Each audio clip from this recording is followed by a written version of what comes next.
Hi guys, നമ്മൾ നോക്കാൻ പോകുന്ന സിനിമയാണ് കുട്ടികളുടെ മനസ്സിലെ നമ്മളുടെ ഏട്ടൻ. കുട്ടികൾക്ക് വേണ്ടി എടുത്ത സിനിമ ബറോഷ്. ഫസ്റ്റ് ഹാഫ് ഉറക്കം വന്നു, സെക്കൻഡ് ഹാഫ് ഉറങ്ങി പോയി. ഞാൻ ബറോഷ്, നിധി കാക്കുന്ന ഭൂതം. കുട്ടികൾക്ക് വേണ്ടി സ്വന്തമായി പൈസ മുടക്കി ഒരു പടമെടുത്ത് അതിൽ അഭിനയിച്ച കുട്ടിയുടെ നോക്ക്, അത് കാണാവുന്ന കുട്ടിയുടെ നോക്ക്. ഏട്ടൻ ഇതിലൊരു ഭൂതമായിട്ടാണ് വരുന്നത്. വെറും ഭൂതമല്ല, ഡിഗാമ തമ്പുരാന്റെ നിധി കാക്കുന്ന ഭൂതം. നമ്മുടെ ഏട്ടൻ 400 വർഷമായി ഡിഗാമ തമ്പുരാന്റെ നിലവറിലിരുന്ന് നിധി കാക്കുകയാണ്. ഏട്ടൻ ഇത്രയും കഷ്ടപ്പെട്ട് ഒന്ന് താടി പോലും ഷേവ് ചെയ്യാൻ പോകാതെ കാത്തു സൂക്ഷിക്കുന്ന നിധിയാണ് തെരേസ കൊച്ചമ്മയുടെ അച്ചാർ ഭരണി. ഇനി നമുക്ക് ഏട്ടൻ എങ്ങനെ ഭൂതമായി മാറി എന്ന് നോക്കാം. Flash back.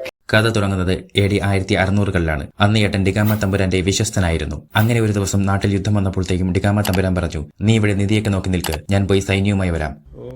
എന്നിട്ട് അതും പോരാഞ്ഞിട്ട് നമ്മുടെ ഡിഗാമ തമ്പുരനെ ഏട്ടനെ ചതിക്കുകയാണ് ചെയ്തത്. നമ്മുടെ ഡിഗാമ തമ്പുരൻ ഏട്ടൻ്റെ ഒരു 90 ഒഴിച്ചു കൊടുത്തു. എന്നിട്ട് ഫിറ്റാക്കി നിർത്തി വാളിനെ കുത്തി പടമാക്കി മന്ത്രം ചൊല്ലി ഏട്ടനെ ഭൂതമാക്കി. അതിനിടയ്ക്ക് ഏട്ടന്റെ തലയിലോട്ട് 2 ശംഖുവരന്റെ കുഞ്ഞിനെയും കൂടെ കടത്തിവിട്ടു.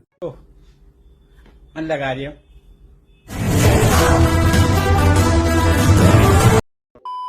അങ്ങനെ നീണ്ട 400 വർഷങ്ങളായി കൊച്ചമ്മയുടെ അച്ചാർ ഭരണിയിൽ വിനാഗിരിയും ഒഴിച്ച് അച്ചാറും സൂക്ഷിച്ച് ഇരിക്കുകയാണ് നമ്മുടെ ബറോസ്.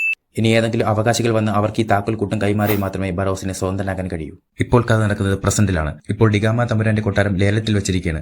അത് മേടിക്കാനായി വന്നിരിക്കുന്ന ഒരു ബിസിനസ്സുകാരന്റെ മകളാണ് ഈ നിധിയുടെ എല്ലാം അവകാശിയായിട്ടുള്ളത്. അങ്ങനെ നമ്മുടെ ബറോഷ് ആ പെൺകുട്ടിയെ തേടി ഇറങ്ങും.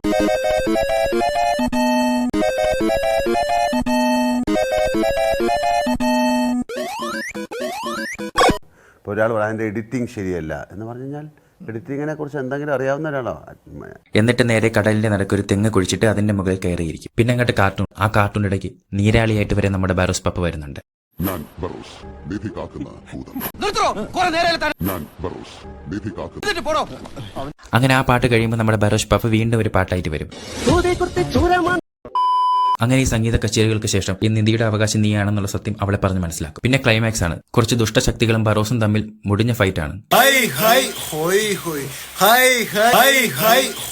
അതിന്റെ ഇടയ്ക്ക് നമ്മുടെ ബറോസ് പപ്പയുടെ തലേന്ന് 2 ശംഖുവരന്റെ കുഞ്ഞൊക്കെ ഇറങ്ങി പുറത്തു പോകുന്നുണ്ട്. ആ ഫൈറ്റിന് ശേഷം കൊച്ചമ്മയുടെ അച്ചാർ ഭരണിയും അതിലിട്ട് വിനാഗിരി ഒഴിച്ച് വെച്ചിരുന്ന അച്ചാറും അതിന്റെ താക്കോലും എല്ലാം ആ കൊച്ചിന്റെ കയ്യിൽ കൊടുത്ത് നമ്മുടെ ബറോസ് പപ്പ മാഞ്ഞു പോകും. പ്രേക്ഷകന്റെ ക്ഷമയെ പരീക്ഷിക്കുന്ന സിനിമ ആയതുകൊണ്ട് തന്നെ പരീക്ഷണ സിനിമ എന്ന നിലയ്ക്ക് ഈ സിനിമയൊന്ന് കാണാം.